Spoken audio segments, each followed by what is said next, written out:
Yeah, my name is Joey Sims. I am what year is this? This is my 10th year teaching special education. I come from a father who was a special education teacher and had been since I was about 3 years old. So it's kind of ingrained in me. I'm on TikTok, social media, all that stuff. I don't remember what my TikTok handles are. I'll figure that out throughout the time and all that. But uh, basically, just really latched on to my educational career the past few years here. So that's who I am. I'm a father. I have two wonderful little girls, Ava and Adelie. And then I have a son on the way. His name is going to be Zachary. And then I have a wonderful wife who is a stay-at-home mom and a mobile notary. So just doing my life, living my dream. Everything that I could want is happening for me. How do you balance that? How do you balance your family, your kids, and then being a teacher? How do you do that? So it's rough for sure, especially because they are younger. I have Ava is 3, Adelie is a little over 18 months, and then obviously Zach's going to be here probably in about 4 or 5 weeks here. So it's like figuring out what works for me and something that has worked for me. I don't recommend a lot of people do this, but I take some work home with me and I just, I leave work at work, but when I have time at home, like I have IEPs I have to write and make sure that they're well documented and data's updated and all that. So I spend as much time with them as possible. And then when they go to bed, if I have stuff I have to do, I go do that right away. And then I give myself about an hour every night if I need to do that, and then I'll spend the rest with my wife and just kind of decompressing from our days. And that's the biggest thing is just finding that balance, and usually time limits are huge. I do have ADHD as well, so that kind of having that executive functioning accommodation is really key. Just kind of like setting an alarm for myself for 1 hour. You're going to work on this. Sometimes my wife and I will watch shows while I'm doing that. It's actually been very like soothing and helpful for me to get things done. I'm very compartmentalizing in that moment, but it's fun nonetheless. That's funny you say all of that because you sound just like me. I have this little timer right here. I have this timer, and it just I put that's 40 minutes for this. 40 minutes to edit this video. That's all I got That's for awesome. that time. That's so cool. 30 minutes for this, and I use this timer constantly to just everything's in pieces, everything's in parts. Yep. And that's how I get so much done, is because my day is so rigid. I don't know if that's a good thing. I think it is a good thing ultimately. Like my psychologist at my site, him and I are very much on the same wavelength when it comes to getting stuff done. He does. Not only is he a school psychologist, but he's also a real estate agent. So he does all the stuff like building videos and whatnot, getting it to that point where it's ready to go out to social media land, and then he just passes it off to his wife, who's also a real estate agent, and he works probably 90 hours a week, but he's still churning out at a high level, and it's just because he has that rigidity in his life. And I think that's why I connect with sped students so much, is because they do need that bit of rigidness to kind of get them to that next level. And it's a game changer when you're able to do that, for sure. Like I'll wake up at 4:15 a.m. every time. I do not hit this. I don't hit the snooze at all. It's just like it's automatic. 4:15, boom. That's awesome. I get up. I got 15 minutes to veg out on the couch. Then after that, it's like get ready for the gym or get ready for a run or a walk. Hit the gym like about 5 o'clock.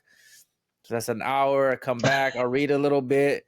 I'll take a shower, get ready to go to work at 7 o'clock. Like my day is 7 o'clock. I do you're like halfway through people's normal days, right? And it's like not even a fourth of your day is done at that point. So yeah, I make a little TikTok video in my car. I go to work, I come back, it's like I eat dinner, it's 4:30. It's awesome. Like, all right, now I gotta get ready for the podcast if I have one. I'm editing videos, That's awesome. And it's just so like from this time to this time I do this, from this time to this time I do this, and that's the only way I'm able to get all this stuff done. Oh, I love that. That's some good stuff. I'm not waking up at 4:15, but Yeah. I'm good waking up at the 6 o'clock, maybe 6:30. My daughter Yeah. is potty training right now, so that's like the worst. We're going no diapers at night now, and it's just Okay. like she has one or two accidents a night, and it's not the worst thing in the world, but it's still like today she was laying in our bed. She woke up and came into our bed, and then she like peed on. I was like, "Girl, what are we doing right now? Like, can we like?" It is almost 6 a.m. anyways. Just get me up and go to the bathroom, you know? Yeah. At least nothing got on the sheets. It just got on me. So I was like, Yeah. whatever, that's fine. It is what You'll it be is. right. So like, Exactly. they always say like, so you go to work, you're dealing with kids, and then you come home, and you deal with kids. Yep. How do you like? What do you do? How do you handle that? How do you not? Freak out on my kids. Yeah. So just some backstory on me a little bit. Because of the ADHD, I'm a very like, I'm more of that hyperactive side. So a lot of the impulse control issues and the aggression and anger, that's something I've dealt with my whole entire life. So I still struggle to treat my daughters very kindly. Every once in a while, there's times when they just, every parent understands there's going to be a time where you're going to yell and you did not want to. Yeah. But what I've really learned, and just to kind of be humble about in those moments, is like, people make mistakes. My dad actually has a saying that has been key, and I'm probably going to get it tattooed on my body at some point in time. He'd hate that, but it's his mindset is, I don't make mistakes, I fix them. So Mhm. just that constant like reframing of positivity in that moment is huge and key. So just like in those moments when I made a mistake, like, hey, daddy shouldn't have yelled. I'm so sorry about that. But I'm a very intense person. My daughter is becoming a very intense person as well.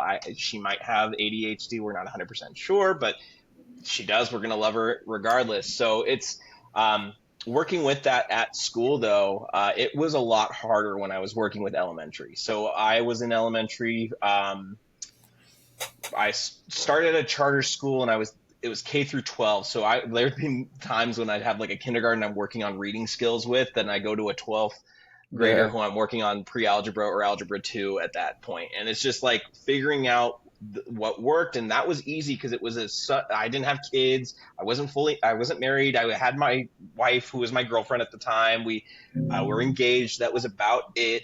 And then when we were getting married, I'm like, shoot, I need more money. Yeah. Them charter schools are great, but like not for pay, they ain't. That's for darn Mhm. sure. Mhm. So I needed to get into a district, and luckily I had subbed in 2014 through 2016 in the district that I'm in currently.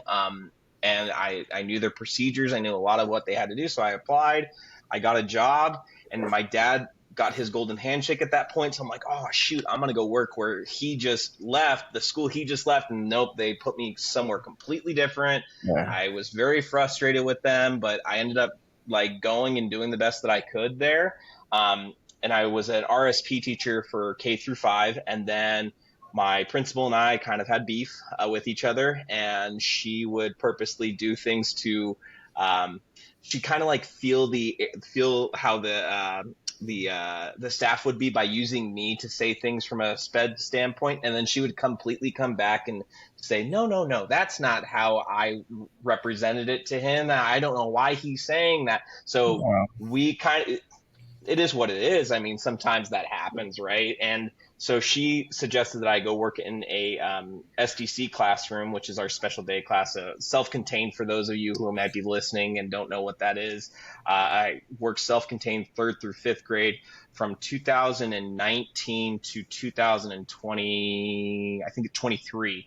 So I was there, and I was highly effective there. And but it was a lot. It's just the whining and like the lack of wanting to do anything. And then again, I just had a philosophical disagreement with my admin there about pushing students into the general education environment. I didn't think they were behaviorally ready to go into the environment, and love that admin a lot. We just butted heads on that, and I saw our district was opening a new school, and middle school at that. And so I was like, you know what, I'll apply. My dad worked with the principal for a long time, has spoken very highly about him, and I wanted that in my life. I wanted someone who saw things the way that I did, and he's still someone who's a mentor, even though that jerk got a new position in Moreno Valley. I'm like, can I follow you?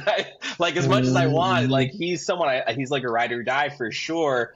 And so with all those things, getting into the middle school is actually what's helped me out a lot. So I teach, I'm teaching sixth grade and eighth grade, but I've been all across sixth through eighth grade the past few years, since 2023, and it's been awesome. I really stepped into my position as a lead in the district, and the SPED department, and I'm a math coach for the for the school. Good. I'm the SPED lead. I am on the union. I am also just doing extra meetings here and there, knowing everyone's caseload and figuring it all out. But like having that ability to work with older kids has really helped calm me down at home, because it's not as much whining and nagging. It's a lot more like, I'm trying to make you into something that you don't even see in yourself yet, like helping them to build themselves. So once I got to that point where I started working in the middle school, I was able to like or compartmentalize a lot easier for how I treated my daughters, or how I came home, and I just was like, man, it's nice to be around a 3-year old who's like freaking out because daddy's home. Like that's a fun thing, because that's not going to last. And so once I got to the middle school, that's really where it became a lot easier to just kind of to layer that and make it a little bit easier on how I handle everything, making sure I'm treating my daughters with respect, and treating my wife with respect, and then also want to be able to show that to my son when he comes and everything. Allowing that to be just my mindset is like, you know what, I don't see them every day, and I got to put in this. So if I lose an extra hour of sleep, that's okay, because I'm at least doing what's important here for me. So yeah, That's awesome. yeah, What would you say to somebody who doesn't want to take all those extra steps? Like you said you're the math lead, you said you're on UTLA, and you said yeah. you're doing all these things. Like I feel like there are people that are like, I just want to do my, my job. I have to sign in at 7:45. I leave at 2:30, and that's all. I'm not gonna do any extracurriculars. I'm not gonna do any of that stuff. That's all I'm doing is that. What do you That's say to totally that?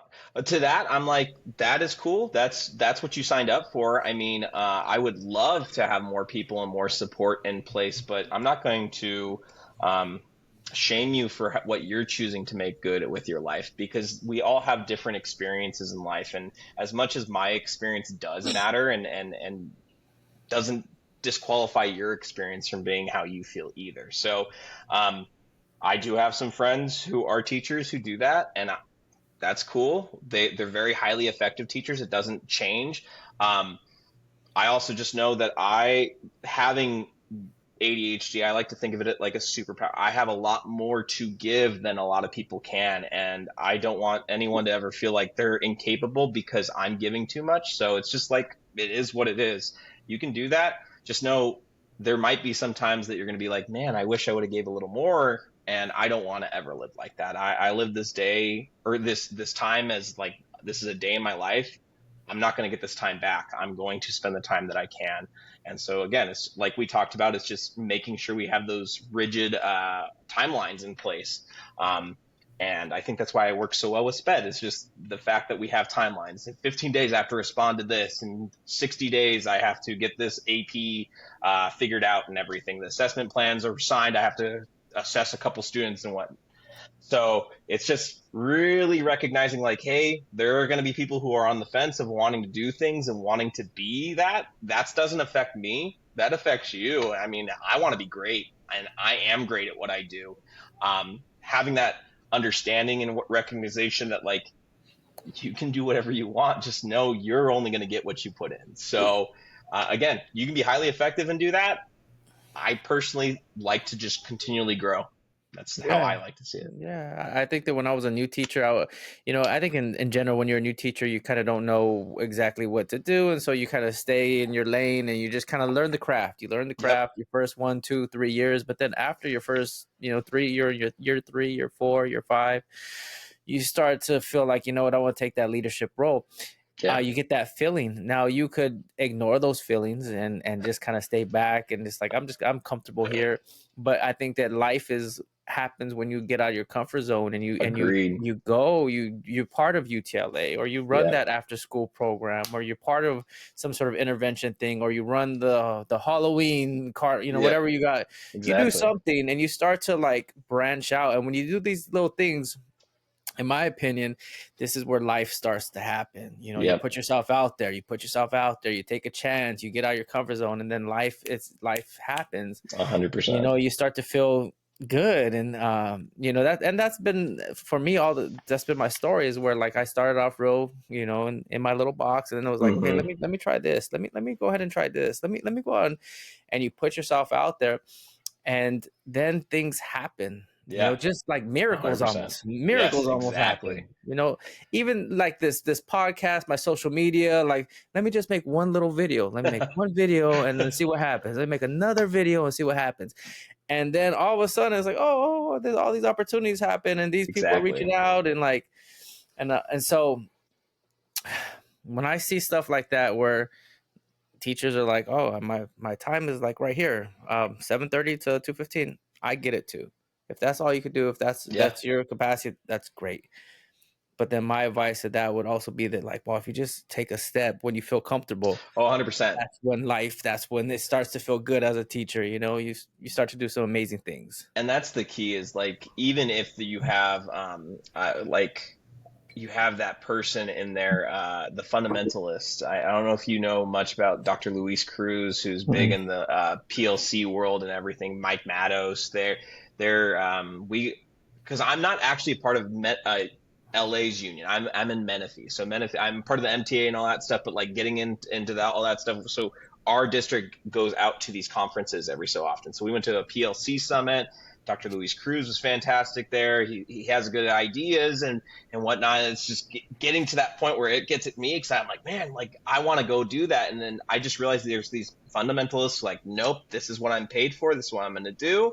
And I get that. And there is a time when like I feel that, especially when we're coming to bargaining time and Mhm. organizing and everything. It sucks that we can't be as cohesive with our district as we always want to be. However, it's always that itching and yearning inside me to do more, like to always be there. And so, like, I signed up to be a coach for induction. So for the beginning teachers, like giving them their first 2 years before they clear the credential, I signed up to do that. Um, that is a big key, is just kind of be there to support people so that they can see like you can do all this stuff at a high level and be super active and still be fine. It's not going to kill you to be that way. I'm in classrooms during my lunchtime. I walk into all my former students or current students. I walk into their other classrooms during their different periods, and I just check in. How are you guys doing? You Yeah. guys doing great? Hmm. Teachers see me do that regularly, and they're like, "How do you have time?" Number one, I eat quickly. Like I take my food with me, Yeah. or in our middle school area, we do have an assessment period. So a time when I get to assess my students, and I don't have to assess every single student every single year. So that allows me to go and check in on teachers. How can I support you? What do you need? And everything. If I can do that with what I feel like I'm only giving 80% of myself, I hope that can encourage other people to want to give more of themselves and to be the best that they possibly can be. That's the Where, way where I look at it. where did you get this mindset from? I kind of feel like my dad, honestly, so growing up, he always used to tell me, and I hated this when I was growing up because it didn't really help me with direction. He just said, whatever you put your mind to, you're going to do it. You're going to do it at a high level and you're going to be great at it. I kind of wish he would just like told me like, hey, you should just be a teacher, because I could have got 4 extra more years, and then I could have, Retire got a little bit better. sooner. Exactly, Yeah. exactly. I'm going to be in for at least 28 more years. So Yeah. it's just like recognizing those things, but um, seeing in a sense that like I want to build people. So my mission statement in life isn't just about the students. It's also just helping people see the vitality in themselves and how they can grow. I wanted to be a youth pastor when I was younger. That was a big thing, and in some ways, I kind of feel like that's what I do in a sense. But not that I'm like preaching at them or anything. It's just like showing them like life is worth living. we have a student who really is just kind of like struggling with reading and wanting to do the best that he possibly can. And so if I can be someone who can help him get to that point, like that's what matters to me. Helping that teacher who doesn't know what they're doing, that's what matters to me. Because if we as a collective are good, what's going to happen to that ripple effect is going to happen, and it's going to ripple out, and it's going to make wonderful changes. And that has been the main reason for my mindset, is just recognizing like I have so much more to give and everything. I feel like youth pastor may have been just too small of a calling for myself, like just kind of putting myself in this box of like, oh, you're going to preach about Jesus every single week. And it's like, I can live like Jesus every single week and be that example of loving one another. I don't have to say anything about the Bible to anybody that I don't want to, or any kid, because I don't. If they have questions, I ask, we talk about it, but I'm very much like, nope, this is a section of my life that we aren't going to talk. I'm not going to bring up to you. It's not. I don't think it's appropriate in that way. Like if you have questions, that you can ask me questions. I'll be open. But it's how I live, and I believe loving people is what makes living actually worth it. And so if I can just love you by watching your class for 5 minutes while you go to the bathroom, I'll do that. If I can love you by like pulling you aside and show you like, hey, I see that you're trying. I see life's really hard and it really sucks right now. Just keep going. I care about you so much. I want what's best for you. I can see what's best for you. It's just that big piece of giving of myself that way. So again, it's just going back to that, like recognizing that I have something greater to give out there. And that's kind of my mindset going forward with everything. I know it's not like the humblest brag in the world, but I believe humility truly is more about knowing what you're capable of and living up to it each and every day. It's not being braggadocious. It's about admitting what you're capable of and being on top of it as best you can. Yeah, So that's my definition for it. Then that's what I feel specifically for myself, why I give as much as I possibly can, where I got that mindset from. Yeah, and just hearing you for the last 25 minutes we've been talking, you are very clear as to what your purpose is and your mission is. You're very clear. Mm-hmm. Like there's no doubt that I'm not like you started talking. I was like, this guy knows exactly what he wants to do and where he's going. Like he knows what he's like, and that's such a rare quality, because I feel like some people just kind of just go about life and just kind of just meander, and here I'm just and when you have that kind of that mentality, I'm just gonna go about life and wherever life takes me, and sometimes you're going to be duped, or sometimes you're going to be taken, in the wrong spot. Sometimes you're taking on somebody else's philosophy, somebody else's 100%. Thinking. You're a teacher, somebody else's way of teaching. Yes. Some other teacher is telling you, this is how you're supposed to interact with students. This is how you're supposed to run your classroom. That's a problem. Yep. You would have to be clear. You have to know what you want to do and what you stand for and what you believe in. Yep. And then you do it. Exactly. Do it. And that's so important. Just hearing you, I'm like, this guy he's clear. Yeah. My dad, again, has really like put it into my brain. I didn't know I had ADHD until I was 25 years old. So I've only known about 9 years that I had some form of what we would, I don't even like to call it a disability, but like some just difference to me. And that actually, I feel like helped me, because far too often I feel we get stuck into I'm not here to say like medication is wrong or right or whatnot, but I feel like if I would have taken medication, it would have been a crutch for me. It would not have helped me one bit. Yeah. I realizing everything that I can do and recognizing I have so much more brain power than some people have just daily. That's something I'm all about, giving and helping out with people. And, like, getting to that point of recognizing like I'm really good at what I do. I can be even better, and that's okay. Like that I'm at a high level, but there's another notch that I can go up to. That's been key for me, and it's actually really what's really transformed my my teaching style this year, and just really helped me to grow. I only teach 2 classes, and there's only about 10 kids in there, so like that's the SPED model. I push into 3 other classrooms, 8th grade math, and then 6th grade math and 6th grade ELA. And taking things that I'm seeing from there, I'm like, oh, I could twist what I'm doing just to be just like that. Oh, I can include this, and that will help me. Those pieces are really what have challenged me to almost get out of the boat and like walk on water and recognize that there's so much more available to us when we get out of our own way and recognize we don't have all the answers, even though we may feel like it. Because there's times that I'm like, I know my stuff. I know ed code. I know the SPED law. I know exactly what IDEA says. I'm going to go hard at it, but there's still so much that I can learn and ways that I can help people that way. So again, it's just constantly looking for my lane and picking it and then running full force down it as best I can. How do you help a SPED teacher who feels defeated? Like this person just feels defeated. They're not, they're in a self-contained classroom. They're defeated. They're just kind of going about the motions, just kind of like not really. There's not too much rigor in the classroom. They're just kind of going through it, just kind of going through their day and just waiting for the day to end. It's You are full of energy. Like you I are some, it's funny. I've been having some medical stuff recently. I had some chest pains that were from like it's called costochondritis. So my intercostal muscles got inflamed, and it really took a toll on me for the past like few months. So I'm feeling like I'm getting back into who I am and everything. But for that SPED teacher, I would just say, you know what? It's actually a piece of advice I gave to one of our newbies at our site. There's times when you just have to lean on the curriculum. The rigor may not be there. It may not be exactly what you want, but then once you're comfortable and you're just kind of going through the motions, find the little bits of joy and bring those into what you're capable of doing. Find ways to succeed. Be thankful. Like every single day, wake up.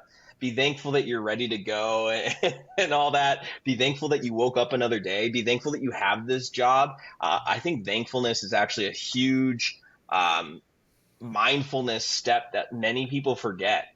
That when we are thankful and we're recognizing like, hey, I get to do this. This isn't something that I have to do. I get to, and I'm enjoying it. Find the little joys back in life.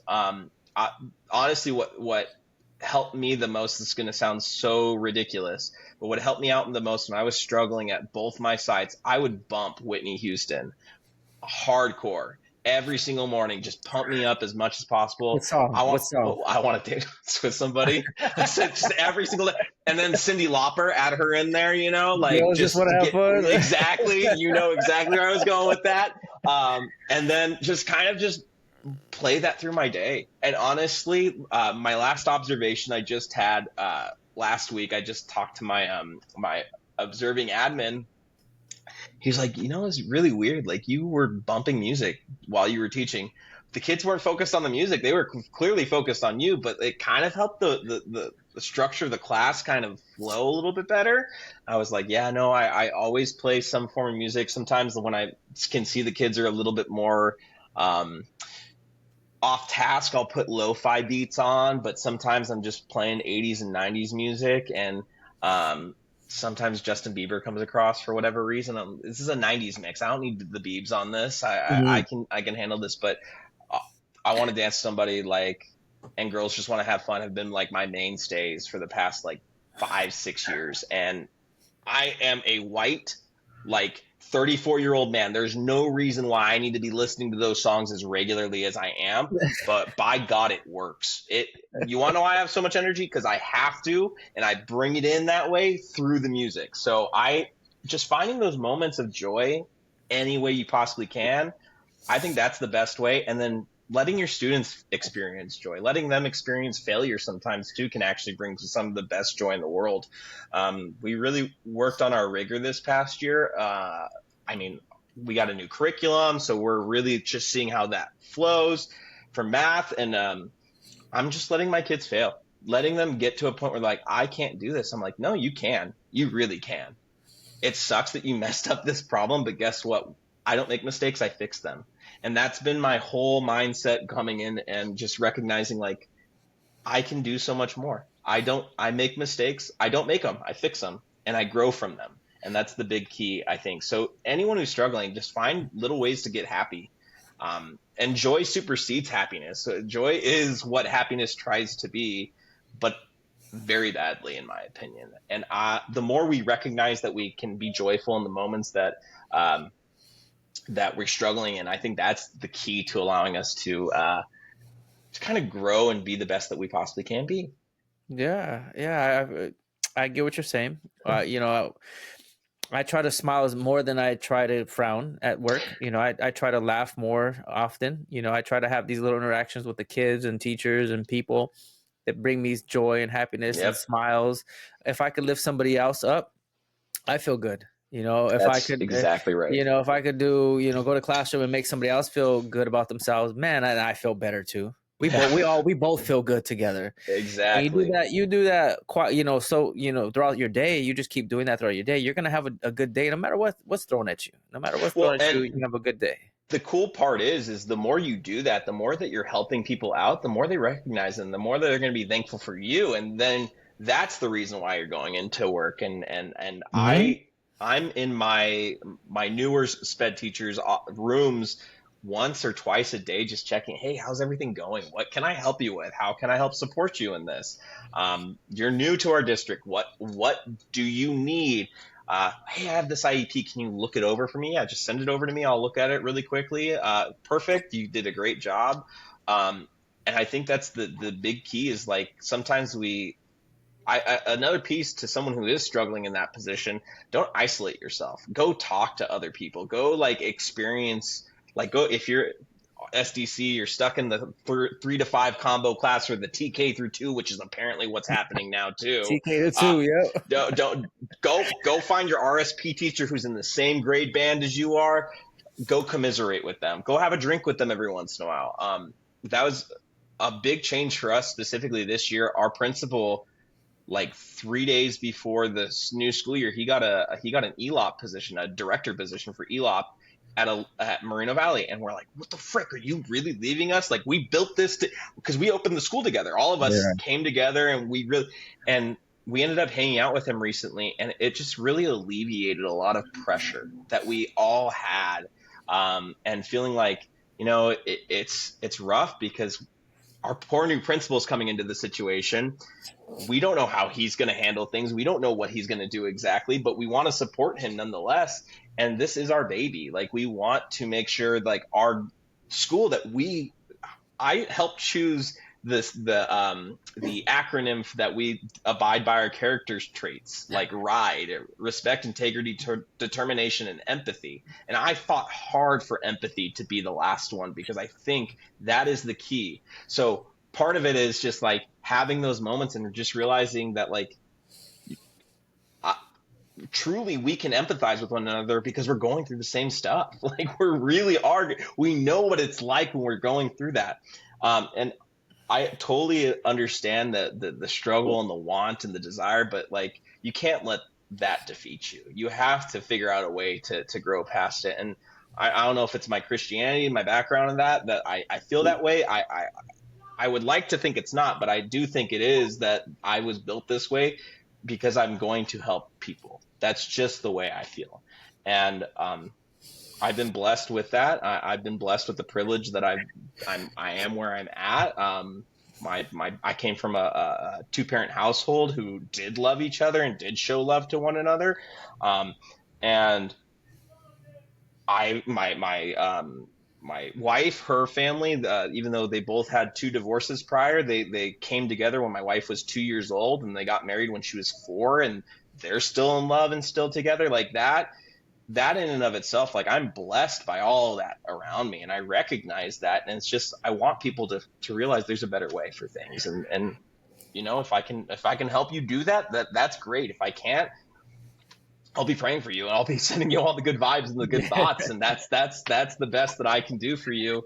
But if I can get that one person who has not smiled in a while, if I'm just a goofball and I get you to smile, I won today. I won. Yeah. So like Yeah. even like the most I recently, September 21st came by, and September by Earth, Wind and Fire is another favorite song of mine. I bump that every 21st of September. I send that out to my whole entire team. Hey guys, just a reminder, don't forget to celebrate. Here you go. And we 1 year, all of us had it playing at the same time, and we were just dancing in the hallways. And that just building that community is so key in helping those situations where you feel isolated. And I'm all about that. I'm all about helping people feel less isolated. Yeah. How do you build this type of community? You said you guys built the school.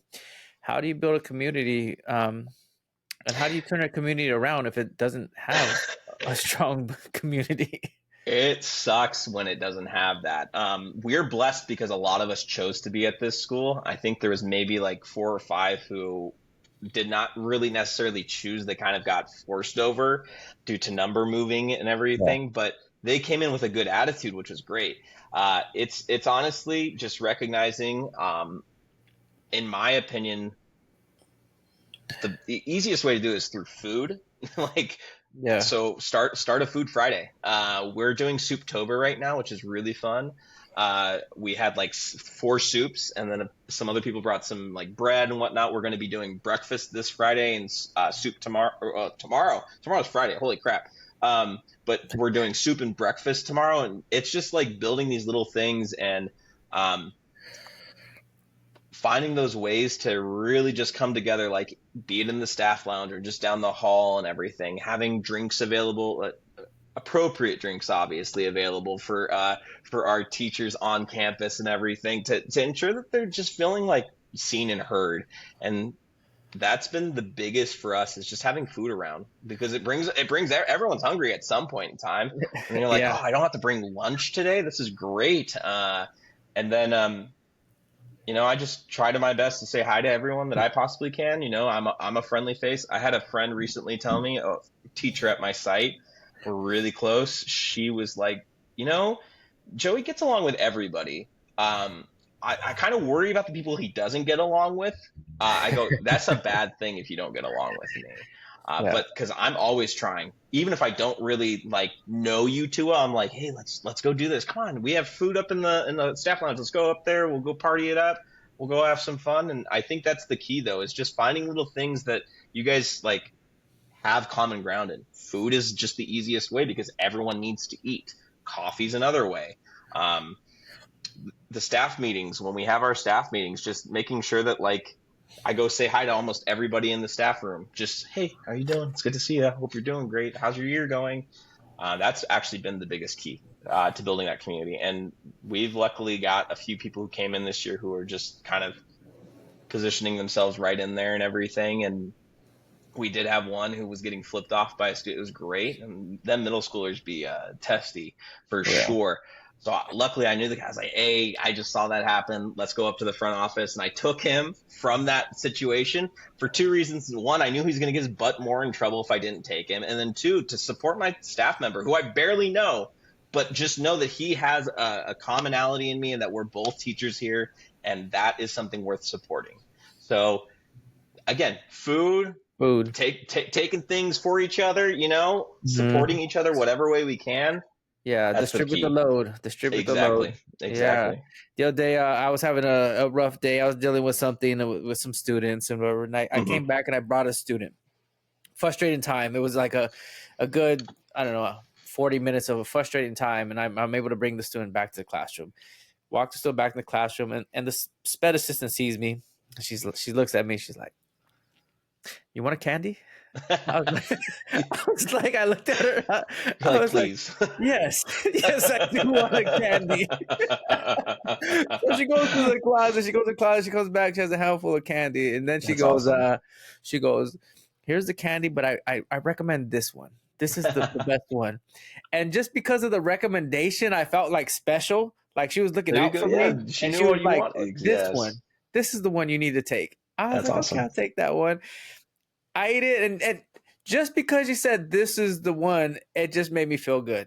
There you go. It wasn't even the sugar. It was like, this is the one for you. It showed that she cared for you in that moment. And I think that's the key. Yeah.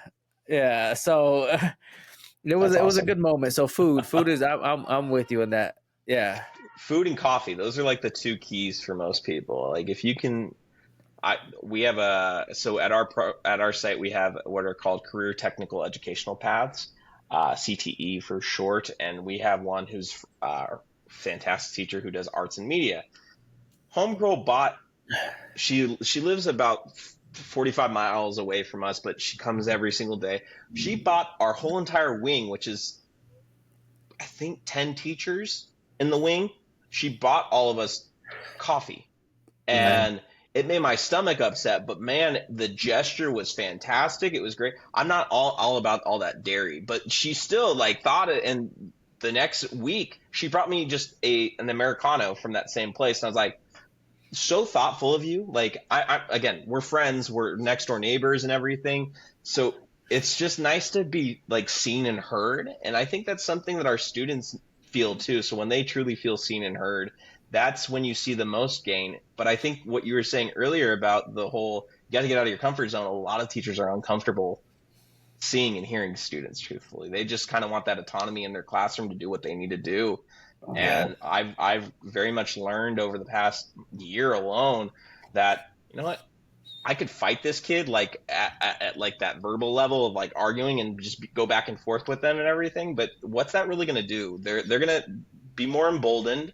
I'm going to have a harder time with them. I don't want that. I'd rather have a good time. So this year I've just kind of like stopped arguing with people and stopped arguing with my students just to recognize like, hey, they want me to argue, but I'm going to give them something a little bit more. And so we're actually seeing good changes. I have a student who's actually in the foster system, and he doesn't have a reliable way of charging his phone every single night. We're a no phone campus, so I take his phone and I charge it for him every single day. Yeah. And I do that for two reasons. One, because I don't want him on his phone all freaking day, and I know he would be if he had his phone with him. And two, I'm building that rapport with him. I'm just showing him Right. he's a human being, and I totally get. He That's asked right. me, Mr. Sims, do you have a comb? Like I just got some pomade. I'd like to use my comb, and I'm like, oh no, do I have a like I do my hair, but this is mostly like hands or like my wife's brush or whatnot. Like that's where I'm Yeah. at. So I went home and I found a comb and I like laid it on his desk. He comes in for he's like, "Hey, you a real one, Mister Sin." I'm like, "I try," and that has actually allowed me to have those moments a bit more and everything, and turning Yeah. in all that. Yeah. So again, it's just making small connections wherever you can, like the candy for you or the coffee for my teacher, the comb for my student, whatever it is. That is what's key, I think, and again, that builds the community in and of itself. Absolutely. And how important is building relationship with students when it comes to behavior management, See, and classroom I know management? you're on this because I see your TikTok videos all the time about like behavior management is so key with building that relationship and everything. That actually, I'm not very good at lesson planning still. I'm 10 years in, my lesson planning's okay. I know what to do. I know how to write it out. I know what I need to do. But where I rock at is that relationship part. Mm. And it was funny because our one of our newer teachers too. We were talking about this today because we had a SPED collaboration at our site. So we're sitting down with our site leads and with our district leads coming in and like our program specialists and our coordinator coming in and talking to us and whatnot. And I was like, man, you guys need to get your butts into our Mr. Carbolito's class. That fool is insane. I thought I was the best at building a relationship at our site. I am mistaken because that guy is way better than I am ever going to be, and that is amazing. Um, but it just starts with showing interest and loving the kids where they're at, showing them that we have similar interests and everything. Um, Sometimes I'll play music that my students ask me to play if it's appropriate. If it has too many cuss words, I'm like, hey, we can't be playing this. I don't need to hear the N word. I don't need to hear the F word. I don't need to hear the B word like multiple times in like less than 30 seconds. Like that's something I'm not about. Yeah. But um, doing those little small things, stupid things, playing music is so dumb, but it builds that relationship, builds that rapport. What Mr. Carbolito does so well is he has his classrooms open at all times. So if he's in his assessment period and he's not testing anyone, he allows the kids to come in during their lunchtime to work with him, Mm. to be next to him. And that's same thing with me. But he also does he's for our expanded learning opportunities. He has a video game club, so he's kind of the cool teacher anyways because he has all the cool tech and the Switch too, Yeah. and they're all playing Super Smash Brothers and I still haven't played them yet because he hasn't invited me over to do that, so I'm a little bummed by that. But again, it's just finding those little bits and pieces where those kids are truly needing that. He found that so quickly, and he's brand new, and all these kids are in love with him. Like just who he is as a person and what he's capable of. They want to be near him. I want to emulate that more in my class. So what I do, I have tea time, so the kids get to tell me all the tea during the school day. It's the first 5 minutes of class. We clock it, and then we just talk about it. And those kids feel so relieved to get this information out of themselves because they're just bottled up with this information. So just finding moments like that when they get something wrong, again, not telling them they're stupid or they don't know what they're talking about, but like just encouraging them with that idea of, you don't make mistakes, we fix them. So let's fix this. Okay, let's go through this. You can do this. You can be better. And then just kind of having just little jokes here and there, ensuring they know that you're there with them. I cannot tell you how often it has helped me to have a good relationship with the kid more, especially for behavior management, because I'm like, hey, yo, I've asked you 2 times to stop talking at this point. It needs to end now. And if it continues, I walk over, I'm like, listen, I do XYZ for you regularly. I need you just to do this for me right now. All right, Mr. Sims, that's cool. And usually that puts the kibosh on it. I try not to go more than 3 warnings before I say that to them, but obviously some kids are different. They have different needs. It's just recognizing what need is going to be met in that moment and everything. So again, just finding what they need in that moment and how I can help support them. If a kid is really like, man, Mr. Sims, I don't have any food. Do you have food for me? I'm like, you don't want lunch, dude? Those chicken wings don't look that bad. Nah, you got any hot Cheetos? Yeah, I got hot Cheetos. I got you. Little things like that. Yeah. I have one student who was begging me to bring apples. So what am I going to do? I'm going to bring apples. And I have a extrinsic reward system, so it's monetary. I give them money for completing assignments. I give them money for doing things and everything because we work, we get money. So why shouldn't they get something in that same mindset? So just having good stuff like that, bringing in things they're asking for, like candies and apples or hot Cheetos, Takis, whatever it may be. We don't do soda or electric or energy Monster drinks anymore. Energy drink, yeah. No, I don't do that anymore, but I do ramen. That's another thing I do is ramen. These kids are like, hey, can we have a ramen party? I'm like, yes, sir, we can. Let's do a ramen party. Let's put a little bit of tapatio in there. Let's put a little bit of green onion and jalapeno in there. Just the stupidest things that you like. Never in a million years would you ever think to do that. And all it takes is like, hey, you know what? We're not going to learn anything new today. I'm going to take a day out of my lesson plans, and we're going to spend the time just enjoying one another, each other's company, and making sure we're doing the best that we can. So it honestly has been really helpful that way.